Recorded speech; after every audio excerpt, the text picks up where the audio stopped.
Hero बनने की कोशिश कर रहे हैं, तभी कुछ होगा। अब जदीद सर अभी आपने खुद ही देखा कह रहे थे कि मैं तो अकेला हूं। सोचिए अगर आप इतना अच्छा लोग, इतनी अच्छी पर्सनैलिटी लेके अकेले हैं, तो लानत है आपकी पर्सनैलिटी पे। बताइए, आपसे बढ़िया तो राजपाल यादव है कि 3 बच्चे हो गए, क्या फायदा। ये कोई बहुत महानता नहीं है कि मैं अकेला हूं, मैं अकेला हूं। कई लोग ऐसे भाव खाते हैं, अभी नहीं करूंगा, बहुत चूजी होते हैं और बाद में फिर बूढ़े हो जाएंगे, कोई और चूज नहीं करेगा। इतनी मुश्किल से हमने गोपाल सर की शादी कराई है, राकेश सर जानते हैं, हम जानते हैं। कुछ चीजें सही वक्त पे ही अच्छी लगती हैं। पता चल रहा है कि बेटे के साथ आप घूम रहे, लोग कह रहे हैं कि पोता जा रहा है दादू के साथ। यार एक भाई साहब हमने इनको कमाया कि नहीं कमाया? ये बहुत है, इतना ये बहुत है। देखिए हर चीज की अपनी अपनी जरूरतें हैं, जरूरत के हिसाब से चीजें अच्छी लगती हैं, ठीक है। आप उज्जैन क्यों नहीं जा पा रहे? क्योंकि लोग कहते हैं उज्जैन जोड़े से जाना चाहिए। तो कमी महसूस हो रही है कि नहीं? ऐसी जगह क्यों जाना है जोड़े में? अच्छा आप तो जोड़ा होके अकेले गए हो, वो क्यों? ये सुनो, आजकल पता है क्या है, जब तक आप सोशल मीडिया पे झट से रील नहीं डाल दोगे, तब तक लोग लगता है ये आदमी तो अकेला अकेले ही कहीं जा रहा है। तब तक लोग लगता है ये आदमी तो अकेला अकेले ही कहीं जा रहा है। हर चीज सोशल मीडिया पे नहीं दिखाई जाती, क्या पता हमें। तो भाई वही तो मैं कह रहा हूँ, हर चीज सोशल मीडिया पे। मैंने देखा लोग मंदिर में घुस रहे, मंदिर में घुस रहे, जय महाकाल पहले हो रहे, पहले बंदी से इधर आओ, तुम इधर आओ, इतना प्रोटेक्टिव हो रहा है लड़का। ऐसे लड़के बाद में बहुत पछताते हैं। मैं एक चीज नहीं कहता हूँ कि साथ चलने के सफर में हम ये भूल जाते हैं कि कभी अकेला लौटना पड़ा तो कैसे लौटूंगा, मुश्किल हो जाती है। आपको पता है कि अर्जुन कपूर इतना दिखा दिया मलाइका के साथ, इतना दिखा दिया, अब कोई कुंवारी लड़की पूछ नहीं रही। जब तुम्हें मालूम था किसी का आना है और फिर उसका चले जाना है, तो इसको पर्दे के पीछे रखो।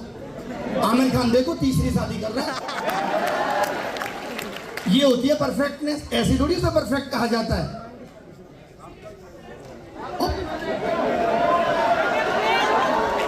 बेटे कुछ चीजें दूसरों के अनुभव से सीखनी पड़ती है। ये एक जीवन पर्याप्त नहीं है सभी अनुभवों के लिए, दूसरों के जीवन से भी सीखना पड़ेगा कि ये दोस्त था, किसी के चक्कर में पागल हो गया, इसके 2 साल खराब हो गए, और फिर आप भी वही काम कर रहे हैं कि नहीं मैं भी पागल होकर देखूंगा, मैं भी रो रहा हूँ। कई लड़के बहुत, एक तो लड़कों को ये बहुत बड़ी गलतफहमी होती है जब दूसरे दोस्त का दिल टूटता है कि ना मेरी वाली ऐसी नहीं है, सबको ये गलतफहमी है, उनकी वाली सबसे अलग है।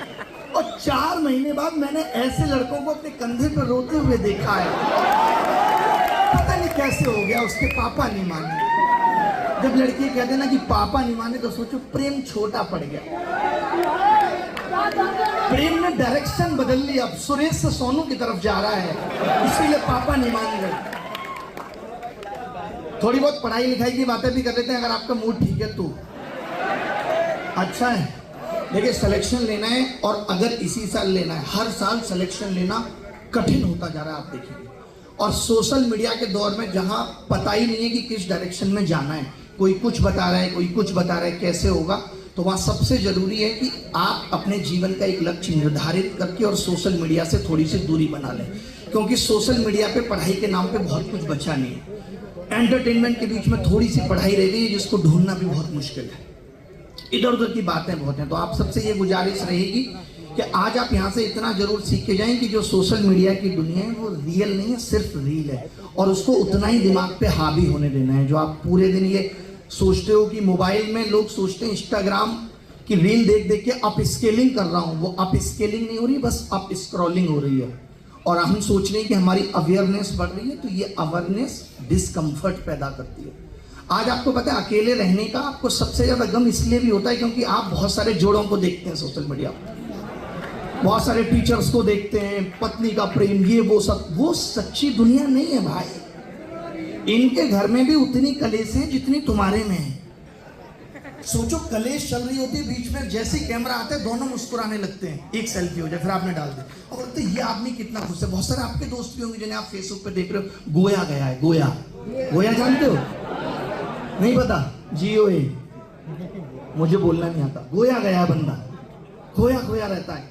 तो ये जो सोशल मीडिया की दुनिया है, आपको भी इसको इसी तरीके से लेना है कि ये सच नहीं है।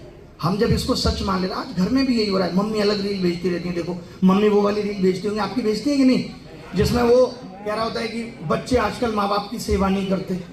इंस्टाग्राम या यूट्यूब इतना तेज हो गया है कि वो सेलेक्ट कर करके चीजें भेज रहा है। आपकी मम्मी को वही दिखाएगा जिसमें होगा कि बच्चे आजकल माँ बाप की बात नहीं सुनते, वो आपको फॉरवर्ड करनी है। और जिसने वो रील बनाई है उसके भी घर वाले कह रहे हैं तू पढ़ ले, लेकिन वो ने उसने खुद उनकी बात ना मान के वो बनाई है। लेकिन मम्मी को कौन समझाए ये बात? मम्मी उस तरीके की, आप जितने भी बाबाओं को देखो, आज इतने बड़े बड़े बाबा फेमस हो रहे हैं, बिना टैक्स की कमाई से करोड़पति बन रहे हैं, अच्छा कैरियर है अगर आप चुनना चाहते हैं तो। वो सब क्या कहते हैं, आप कभी भी टीवी खोल के देखना, वो सब एक ही बात कहेंगे, आजकल के बच्चे ऐसे हो गए, माँ बाप, उनको पता है कि उनको देखने वाले लोग कौन है, माँ बाप है।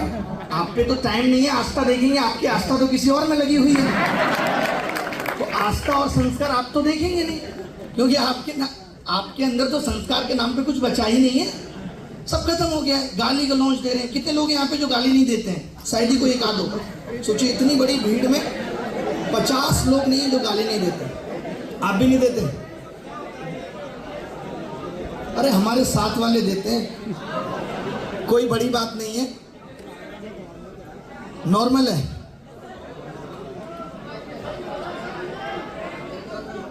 नताशा चाहिए? सोचो, इस हॉल में आई है और बैठी हुई है, इस हॉल की जो सबसे खूबसूरत लड़की है वो है नताशा। पहचान सकते हैं कौन है? हाँ, क्या डाउट है तुम्हारा? हाँ, इसकी सुन लो भाई, ये बहुत एटीट्यूड में है। हाँ बताओ, आ जाओ आ जाओ आ जाओ। आपके मन में जो है आप कुछ भी पूछ सकते हैं, हर बात का जवाब है। हाँ, ऊपर क्या करोगे आके बताओ? ग्वालियर से आए हो, माइक में सुनना है, कुछ ऐसा वैसा तो नहीं बोलोगे, पता चला तुम्हारा रिश्ता टूट जाए। बोलो।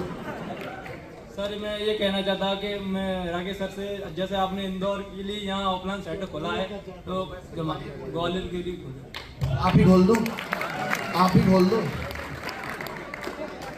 ठीक है, खोल देंगे सर, सुन लिया आपने, खोल देंगे ऐसे, ठीक है। और कुछ खुलवाना है किसी को? अरे और कहीं आपके मन में है ऐसा कुछ खोलने का तो बता दो। तुम बहुत देर से हंस रहे हो, ये तुम्हारी मूंछें वाइड हो रही है, बताओ। हाँ हाँ बोलो, तुम ये छाता लेके चल रहे हो? हाँ बोलो, तुम ये छाता लेके चल रहे हो? इसको बुलाओ, इस छाता वाले को बुलाओ।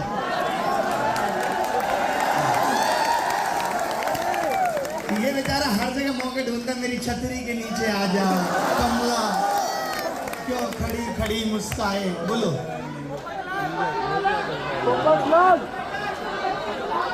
कितने देर की हैं? 3 लाइन है, तुमने लिखी है? तुम सब राय इंदौरी को मनते हो, मिलाई है वही, एक लाइन इसकी मार दी, एक लाइन उसकी मार दी, अपने आप को नाजिर काजमी समझ रहे हैं। डिसिप्लिन है, बताओ, मैं सुना दूंगा, तुम मुझे बोलो। नहीं सर भाई, इसकी सुन लो, इसकी सुन लो, सुन लो, छाता लेके आई, इसकी सुन लो। आगे आ जाओ, माइक मत लो, मुझे जहाँ लगेगा रोकना मैं छीन लो।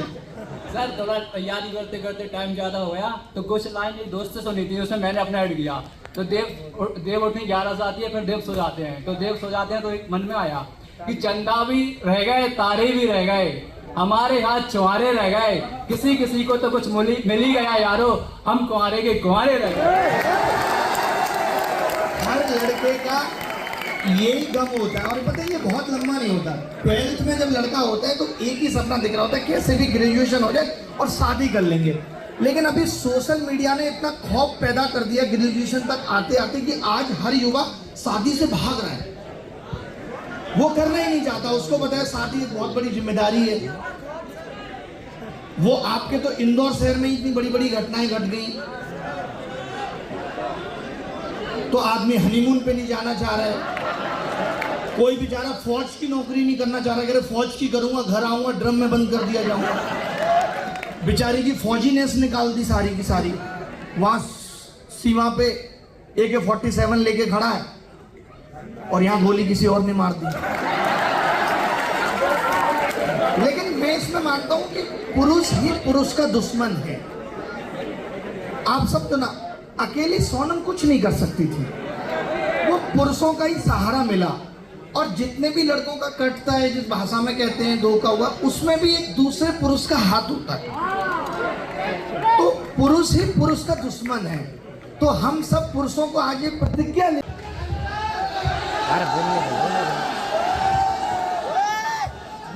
देखो एक चीज समझना, जवाब मैं इसका भी दूंगा, लेकिन आप अगर उस चीज को समझने के लिए तैयार नहीं है तो फिर कैसे बात बनेगी। अच्छा, आप में से कुछ ऐसे तो नहीं जो पढ़ते नहीं हैं, पढ़ने वाले हैं ना सारे। भाई सरकारी नौकरी किसका शौक होता है? उसी का तो शौक होता है जो अपने, मेरी बात समझ रहे हैं, सरकारी नौकरी किसका शौक होता है? जिसके अंदर ये जिगर हो, जो अपनी जवानी को बर्बाद कर दे उसमें।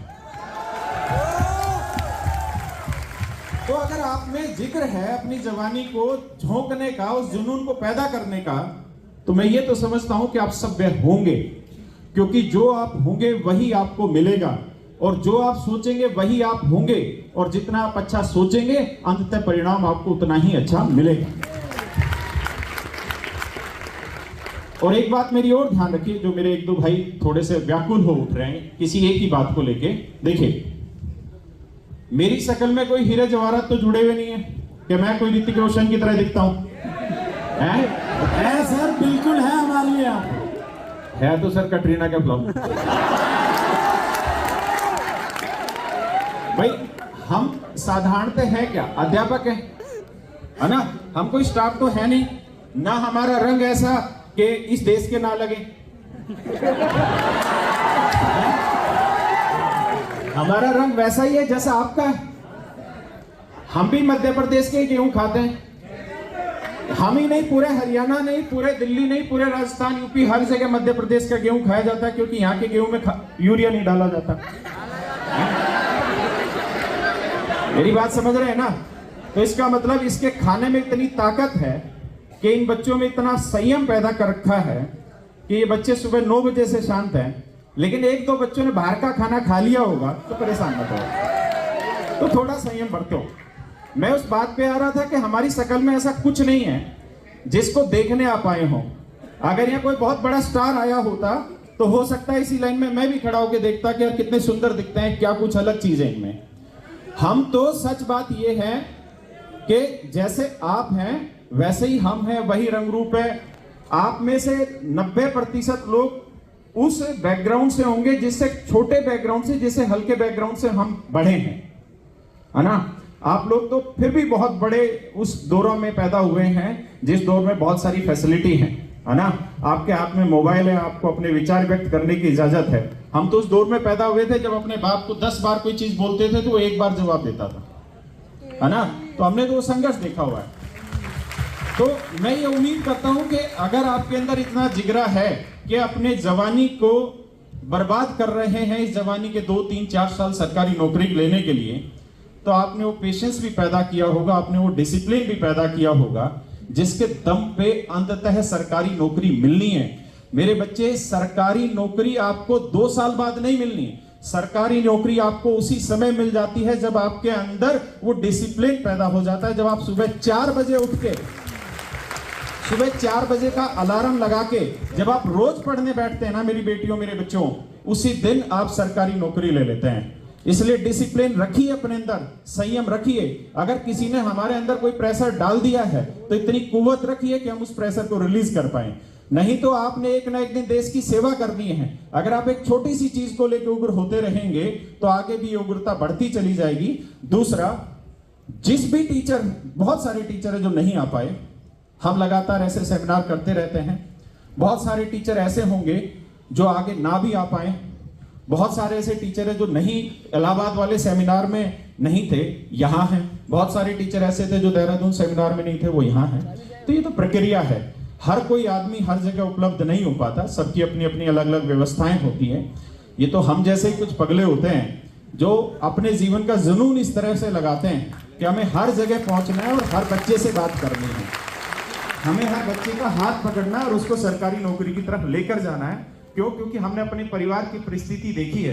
हम जानते हैं कि जिस गरीबी से उठ के आए हैं, उस गरीबी में, उस परिवेश में इतना सामर्थ्य नहीं होता कि हम कोई बिजनेस कर लें। हमें तो गरीबी से उठने का एक ही तरीका नजर आता है कि सरकारी नौकरी लो। तो मैं उस परिवेश से हूं, इसलिए मैं वही बातें आपके साथ करूंगा। तो मैं उम्मीद करता हूं मेरे बच्चे, आपका नाम क्या मेरे बेटा? टोपी वाला मयंक तिवारी, बैठ जा मेरे बच्चे। तो मयंक तिवारी मेरे बच्चे, पेशेंस रखना, ठीक है, डिसिप्लिन रखना, और बहुत जरूरी है। नहीं तो तू तो जानता है, आज डिसिप्लिन नहीं रखेगा, आज पेशेंस नहीं रखेगा, तो तुम्हारे यहीं तो राजा इंदौरी मारा गया, कौन सा मारा गया मेघालय ले जाके,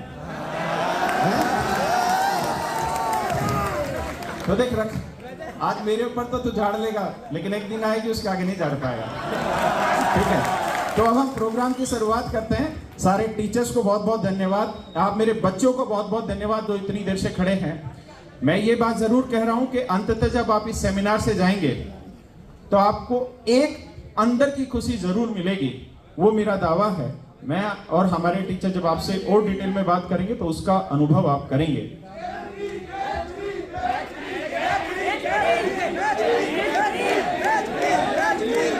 बैच फ्री ना, पक्का ना? कर दिया यार, तालियां, जोरदार तालियां। मतलब हाथ दे यार, तुमने मांगा भी तो बैच। अरे मैं तो कुछ और सोच के भी आ रहा हूं भाई। बैच तो है ही है, बैच तो बहुत छोटी चीज है।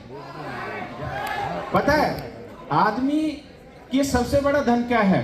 सामने वाले का विश्वास। आपका विश्वास कमा लिया, चलो इसके बदले हम एक बैच फ्री नहीं कर सकते? हद है यार हमारी। मैंने जब आपको ये कहा है कि जब आप यहां से जाएंगे तो आपके अंदर दिल के कोने में एक बहुत खुशी होगी कि आज का वक्त सही सार्थक रूप से लगा। मैं बस उन्हीं शब्दों के साथ आपको कह रहा हूं कि अब हम इस प्रोग्राम को शुरुआत करते हैं।